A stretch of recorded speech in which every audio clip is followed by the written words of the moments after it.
ఎక్కడో నేను కూడా చదివాను. కార్డియాలజీకి సంబంధించిన డాక్టర్సే అంటే ఆల్రెడీ ఆల్కహాల్ తీసుకునే వాళ్ళకి రోజు 1 పెగ్ ఆర్ 2 పెగ్స్ తీసుకోవచ్చు అని సజెస్ట్ చేస్తూ ఉంటారు అని. Is it true? నిజంగా అలాంటి సజెషన్స్ ఉంటాయా డాక్టర్ సైడ్ నుంచి? ఇది ఎక్కడొచ్చిందంటే ఈ ప్రాబ్లము మన లిపిడ్ ప్రొఫైల్లో హెచ్డిఎల్ అని ఒక కాంపోనెంట్ ఉంటుంది. మీ అందరికీ తెలుసు, total cholesterol, LDL, triglyceride, HDL.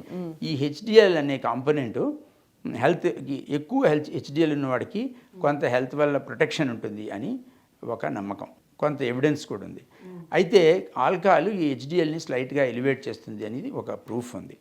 అయితే మనం ఎలాగ పేషెంట్కి కానీ జనరల్ సొసైటీకి కానీ అడ్వైజ్ ఇవ్వాలంటే ఆ ఒక్క హెచ్డిఎల్నే చూడకండి, దానివల్ల కలిగే అనేక అనర్థాలను చూడండి. లివర్ ఎఫెక్ట్ అవుతుంది, హార్ట్ ఎఫెక్ట్ అవుతుంది, హార్ట్ వీక్ అయిపోతుంది, పంపింగ్ ఫంక్షన్ వీక్ అవుతుంది, బీపీ పెరుగుతుంది. ఇవాళ బీపీ ఎంత కామన్ సొసైటీలో 33% plus will have high BP. 100 మందిలో 33 మంది ఖచ్చితంగా బీపీ ఉంటుంది. మీరు హైదరాబాద్లో బీపీ చెక్ చేస్తే బీపీ పెరుగుతుంది, ఆల్కహాల్.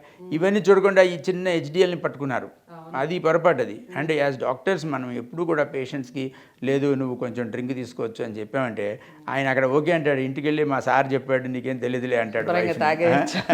సో మనం ఎప్పుడు మన నోటి నుంచి డ్రింక్ చేయొచ్చు, మన నోటి నుంచి ఏదో ఒకటి సిగరెట్ అలా తాగితే ఏం కాదని చెప్పడం ఇది చాలా పొరపాటు. నా ఉద్దేశంలో నేను అస్సలు ఏకీభవించను.